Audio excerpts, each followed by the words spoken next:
Hello and welcome to the Six C's Financial Show. I am your host, Tawana Bonaparte, and tonight I have with me none other than Kareem Paranda, and he will tell you a little bit about himself and what he does, and then we're going to jump right into our topic of discussion tonight. We will be talking about relationships and money. So without further ado, Kareem, you can tell the audience about what it is that you do. No doubt. Thank you for having me here. It's a pleasure to have you here. I'm a licensed professional counselor and also a clinical addiction specialist. And what I do is I help people navigate life challenges, man. I help people learn how to develop the self-awareness needed to manage their lives effectively. Okay.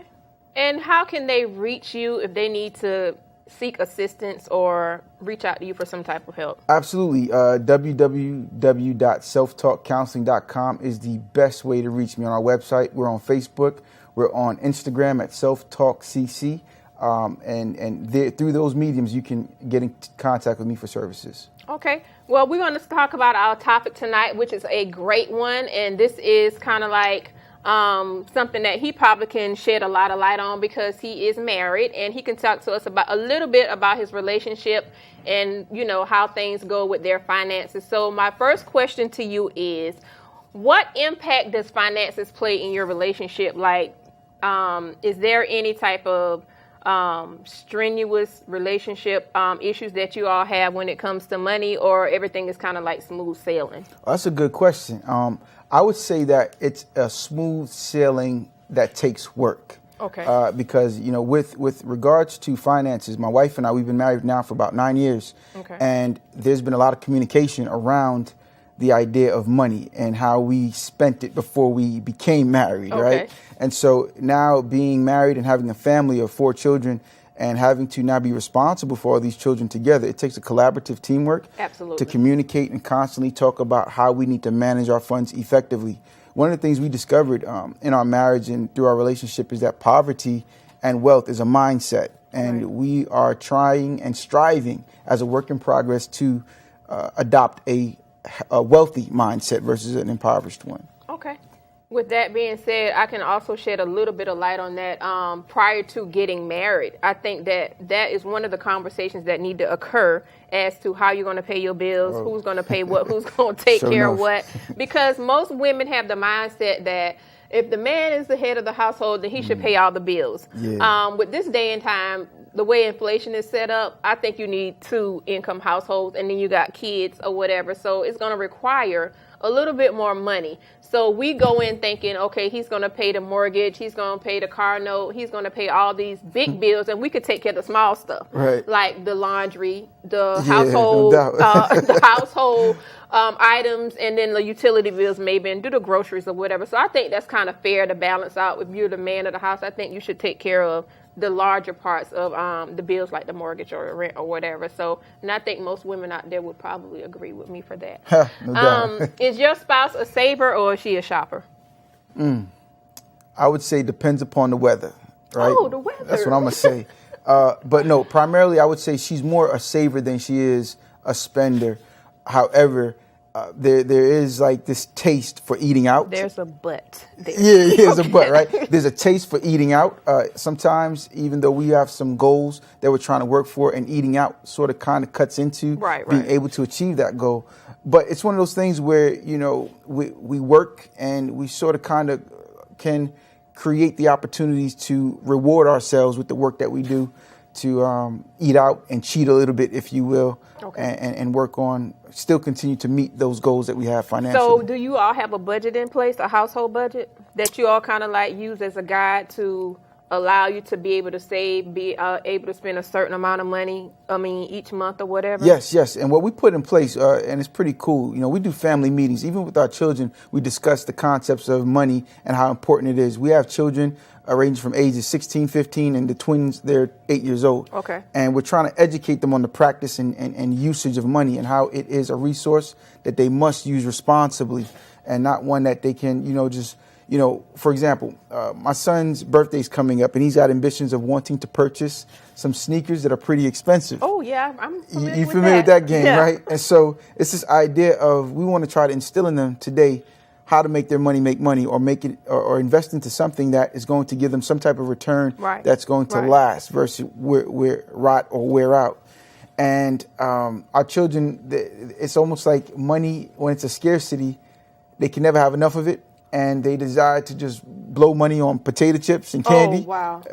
Oh, my God. we got to do something about that. This is what they do. They'll get money from their grandparents or whoever. No, and the first thing they do is like, can you take me to the store? Yeah. Their money is burning in little pockets and they want to spend it as soon as they get it. But I also try to instill in my kids as well to try not to take everything you got and spend it all at one time. Put some aside, save some. And it's okay to spend a little bit, but don't be so anxious to spend it all in one day, because tomorrow you're going to want something else. Sure enough. So I just try to make them understand that, you got to know how to spend money. Facts. Absolutely. So, I'm familiar with those expensive sneakers because my son warned me when the summer started, okay, these shoes come out July 31st and they cost XYZ. I just need you to give me $100 and I'll get the rest. Well, when the 31st came, he woke up. He was like, the shoes are out. Like, you got your $100? So I was like, yeah, where you going to get the rest from?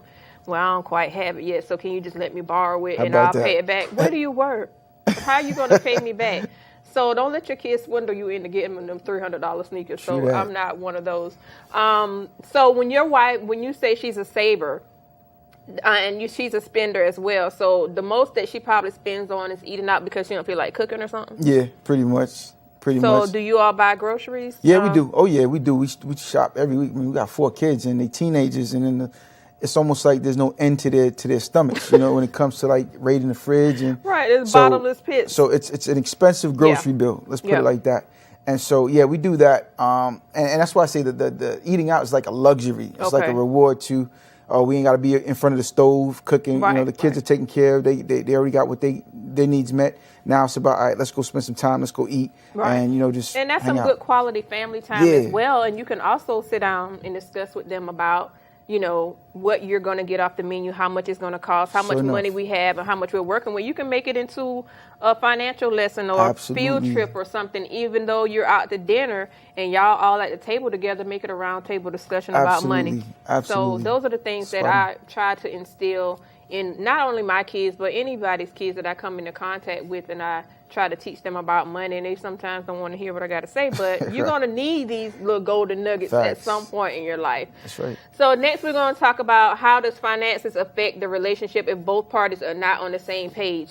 You spend, she saves, well, you save and she spends. Like, how does that balance out? Like, what role do you play when it comes to that? You the saver and she's a spender, or is it vice versa? No, I think I can be an emotional spender at times. Right? If I just feel it, I'm going to spend.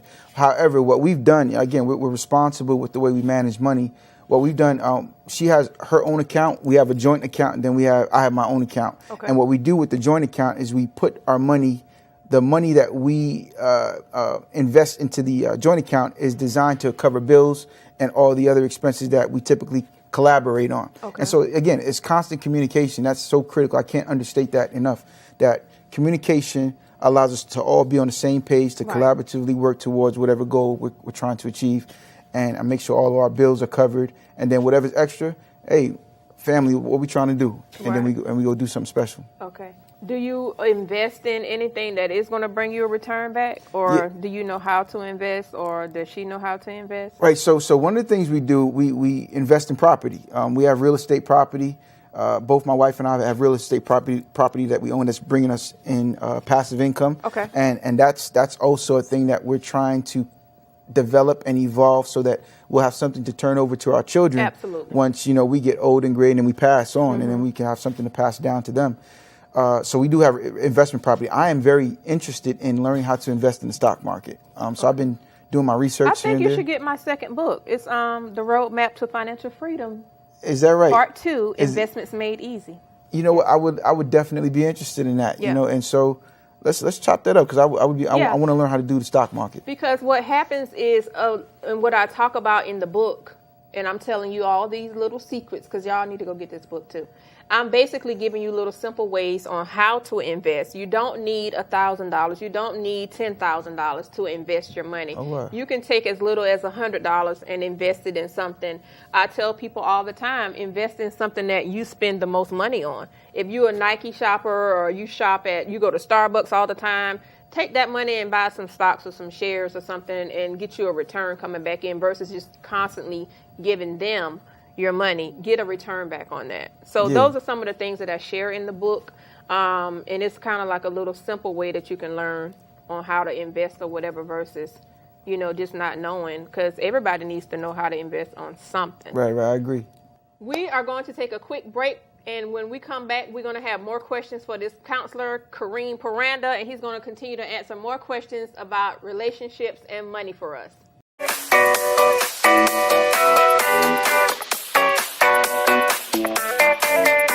Welcome back, and now we're going to continue our session on relationships and money, which is a great topic that me and Mr. Kareem is talking about. So the next thing we're going to discuss is how do you communicate when your household budget has been mishandled?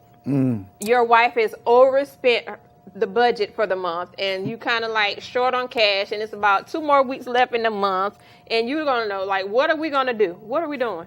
Now, that hasn't happened, right? But if that were to be a scenario, again, it will come back to communication. I can't stress how vital in a marriage communication is. On any team, we even consider our family as a team, and we all got to play our part respectively. And if that were to happen, I would say that my wife and I would have a discussion, and then we'd, again, reevaluate what goals we're working on, and then come back at the table and figure out how we're going to recoup or recover from whatever error was made in terms of spending impulsively or whatever the issue would have been. Repulsively? Communication is key when it comes to marriage and money. I'm going to tell you about a little snippet about my little situation. Yeah. I was married to someone who was horrible with money. And my educational background and experience is financial, of course. So he knew that I knew how to handle money, and I always had money. I know how to make money and keep money. And he was the total opposite. So he was reckless with the money. So it kind of caused a lot of friction into our relationship because he wasn't a communicator. So being that you have that communication, you ought to be thanking God for all of that, because if that's lacking, everything else is going to go lacking, because I'm over here grinding and keeping everything together, in which that's what you're supposed to be doing as a man, and you're doing the total opposite. So that brings the friction in the household without the communication to go along with it. So that's a disaster. Sure. So when you got one person that's saving and the other person isn't, and y'all not communicating, what do you have? True. Chaos, right? Yeah. All day. One of the things to add is that I'm not a risk taker. I don't like to take risks. My wife is very good at budgeting. She does line item by line item. She combs the books. She's very good at that. And so I think that is what makes it work. That I'm a saver. It gives y'all that balance. Yeah, exactly. That's perfect word, balance. Yeah. And I think that's what you need, a good homeostasis in a relationship to make it flourish. Did y'all have these discussions prior to getting married as to how you all were going to pay for stuff, or y'all just went into the marriage just, freestyling and like, okay, we'll make it work however, or did y'all have a plan going into the marriage? The middle one, the middle option. We evolved into what we are today. Okay. We came into the relationship free-flowing. Right. I'm going to do it my way, you do it your way. Then eventually we had to have these discussions. You got to trial and error. Exactly. As the boys came, the twins came, he's like, okay, we got to figure this thing out. We had respective debts in our own lanes, and then we had to figure out how we're going to knock out this debt, and that's how it evolved into what we have today. So we didn't come into the relationship with this ideology of money management. Right. It's something that we work together to build and to where we're at today. And you know what I really do think? I think that going into a marriage, a financial management class should be put in place as well as marriage counseling. Yeah. Because everybody's not going to be honest about their financial status. Everybody ain't going to tell you what their credit score is going into a marriage. You're going to be like, well, I work here, I make X amount of dollars, and you do this and I do that. We're going to make it work. But I really, really, truly think that it would save a whole lot of marriages if they have this financial management class in place where you know what your role is, she knows what her role is, and everybody come together, and we already know what we're going to do when we get there versus trying to freestyle and, oh, I'm short this month, you short this month, then we don't have it, then what? Right. So that's just my personal opinion. I just think it's a great idea. You're absolutely right. And I think what the beautiful thing about it is being able to create the rules of engagement. It's like these are rules that you set with your spouse. You guys are constructing the rules as you speak. It can be either a reiteration of what our parents may have done, or we can just create a whole new script that applies to our situation at the time. Absolutely. So those are some of the things that I think personally should go into play going into a marriage. I think that financial management should be placed in there.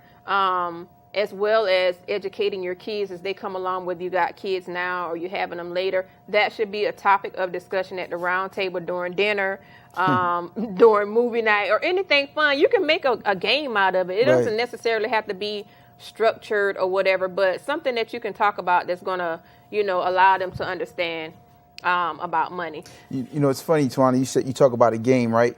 We purchased a game called Allowance. It's a financial game, and it teaches children about money management. And so in the game, it's similar to Monopoly in a sense, but it talks about around the board, like you get to do chores, allowance, and different things that you can initiate. These are some of the scenarios that they have on the board. And when you land on it, depending upon how much money you have to contribute your money and then balance your money and budget it. And do you want this or do you not want it? Does it work for your household? It does, especially for the twins. They really get a kick out of playing that game. And we make it fun, too. We don't make it a chore, if you will. So we add some spice and some excitement to it. Another game that's pretty good that my wife and I have played often, it's been a while since we played it, but we've also exposed our children to it, is the game called Cash Flow. Have you ever heard of that? No. Getting out the rat race. But the gentleman who wrote the book Rich Dad, Poor Dad, he has a game called Cash Flow, and it's pretty much, it simulates real life transition from the rat race to becoming an investor. Wow. And so, the quadrants, you got the employee, self-employed, business owner to investor type of thing. And you go through all of those cycles on the game, and it's a pretty brilliantly crafted game. Oh, you just created a new word. Brilliantly. My tongue don't work sometimes. Let me put that in my vocabulary. Brilliantly crafted game, and we play it with our kids as well to educate them on, again, money practices, money principles. That's awesome.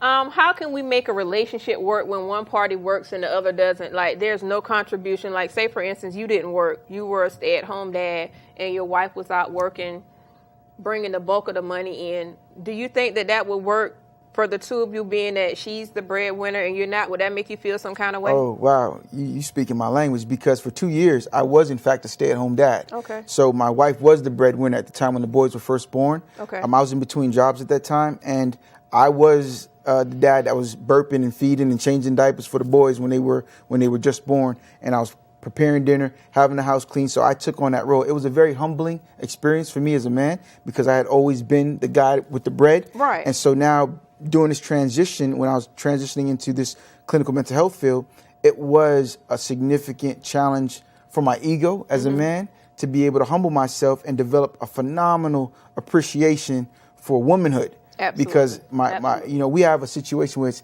his, hers, ours, children. And my first son, I didn't get the quality time with him during his youth because I was always working. Whereas in this predicament with the twins, I was able to witness them evolve, watch them take their first steps and all those things. And it just gave me a phenomenal appreciation for womanhood, because these are some of the things that are constantly, in my opinion, overlooked. Because the roles can change. Yeah. I've been in the same situation before where I was the breadwinner, he got laid off, and I would come home. My situation was totally the opposite from yours. I would come home to a house that was not clean, a house that wasn't clean. The dishes weren't done. The kitchen wasn't clean. The food wasn't done. The child was asleep. I mean, it was a total chaotic situation. So my experience with that was kind of like different from yours. So you got to appreciate it. But I knew I had to take care of my kids. I knew I had to work. So I was greatly appreciative of having a job to be able to do those things. But on the other hand, I didn't have that balance to help me out to where I could come home to a clean house dinner. I could just kick my feet up and relax. That I didn't have that.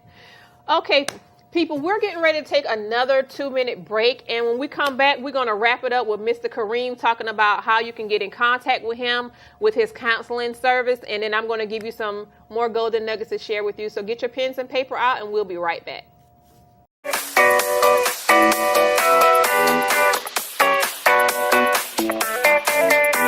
Hello, welcome back, and we're going to continue talking to Mr. Kareem, our licensed therapist we have here, and he's going to give you just a general overview about what he does and how you can reach out to him and see if there's something that he can help you with. And Mr. Kareem. Sure. Again, I'm a dual licensed therapist. I work with people in the behavioral health field and also clinical addictions. I work with children ages 8 and up, And I love what I do. It's all about helping people manage their lives effectively. You know, sometimes we go through life normalizing challenges that don't need to be normalized. We need to get help for it. You know, and it's no different. I heard the other day the idea that your mental health is just as important as your physical health. You know, if you have diabetes, you go get help for it. You know, if you have some type of heart condition, you'll get help for it. So the brain operates no differently. You know, addiction is a brain disease. It needs to be helped. It needs to be assisted. It needs to be cured. And the way you do that is by seeking therapy. And oftentimes, especially in our community, we look at counseling as a taboo thing. We don't want to get involved. And that's what my next question to you was, why is it that African American people don't think that counseling is necessary when we're probably one of the biggest race out here that really needs it, because we go through so much. Sure. We see so much. We've heard so much. We've dealt with so much. And we internalize a lot of it. And then when it's not internalized, the outcome of it is horrible. Like, we saw it firsthand this week. So with that being said, can you shed a little bit of light as to why we feel that, well, some feel that that's not important? I can give you a generalized theory. And my theory is that because we're such a resilient people, because of what we have been through, that we tend to normalize that, you know, if a little ache, a little fall, a little scrape is no big deal. Put some dirt on it, we can keep it moving. Because we've done that throughout the course of our history, especially in this country. Exactly. Just keep it pushing. You know, it's almost like you get an injury, let the wound drip dry, it'll heal itself. We got things we got to get done. And so we're a race of very resilient people. And I think that resiliency is what in some way, shape, or form can contort or make people believe that they don't need the extra help or the support, the system, the assistance to help them overcome some of the challenges that we tend to normalize. Stress being a major factor, depression being another major factor, as it relates to the way the society is structured and the way our skin is perceived or presented in the media through videos and whatnot. We get messages that we compare ourselves to, and we create expectations around these messages that either we are adequate or we're not adequate. And then these things can subconsciously cause us to feel less than. So what is it that you think as a licensed therapist that you can do to make them more aware and let them know that it's okay? Because they think, okay, you got to be crazy to sit on the couch and tell your therapist this or whatever, because it's either they thinking that it's not normal, you got to be crazy, or either, oh, I can't afford it because it costs too much money. Well, if you got health insurance, most times than none, it'll pay for it, or either set up a payment plan. Because you buy $200 shoes, you can go get some therapy and get some help. Sure enough. You ain't lying. That's right. One of the things I would say is that mental health or therapy has been stigmatized. And so people have been made to believe that it's not a desirable thing to do. Absolutely. And so when we've been conditioned to assume that, then the very thing that's designed to help us becomes the very thing we assume will hurt us. Right. Especially, you know, when you go into a place of work where your mental health is the thing that you need to do your job successfully. If you're seeking therapy and it's discovered that you're seeking therapy for a thing that you need to get through, will it compromise your fitness for duty, such as in law enforcement or one of those professions where, you know, it can be high stress. Right. It's not humanly rational to assume that one can operate efficiently under a heavy amount of stress. So I'm glad you brought that up, because it's a major concern to me in our community. As far as a police officer goes, why don't they seek counseling? I mean, that should be a part of their job duty, to come in and get counseling before they start a shift, or get something in place to where they won't have this high level of stress, so they won't go out there and gun an innocent person down, or, you know, have an attitude when they're pulling somebody over because they're having a bad day, because their stress level is off the roof. So what is it? Why is that not in place? That's what I want to know. Very, very good question. And what I would say to that question is that because you sound way too reasonable to address the very thing that is like the pink elephant in the room when it comes to the law enforcement profession. It's this idea that if officers are struggling with mental health, and if society equates mental health with being something that's unreasonable or something that's not desirable, then then you have the law that states a reasonable person would believe that it was appropriate to use that level of force. Absolutely. It conflicts with their fitness for duty, and it conflicts it creates a liability for the agency and that officer and just the community as a whole to even profess that I got a mental health problem. But it should be mandatory because of everything that they see, everything that they endure, and their lives are on the line, in the line of duty when they're out there in the streets. But they are the ones who probably need it more than anybody else. Facts. And, I don't know if you know this, but I'm a former police officer. I was a police officer for 8 years. I do. And I wrote a book about this, right? Breaking the Code of Silence, A Cop's Journey to Triumph and Truth. And I'm very transparent in that book about how mental health plays a significant role in how officers, how it compromises officers' performance. And I talk about some of the things that we can do to remedy it. However, again, the things that I am proposing or advocating for, such as mandated counseling during basic law enforcement training when someone's being trained to become a police officer, because it's the BLET process is a stress-induced environment because they want to condition you to respond by addressing the threat whenever your fight, flight, freeze response kicks in. Correct. So we typically, as human beings, if we get threatened by a thing that shocks us or puts us in fear, we will run. Typically, we'll run because, again, the brain is interested in surviving. Right. Officers are conditioned and trained intentionally to go fight and address the threat, to eliminate it. And so when you have that kind of stress going on, or you're rewiring how you look at stressful situations, it becomes a hypervigilance you walk around with 24/7. Even when you're off duty sometimes, it becomes difficult to throttle down, if you will.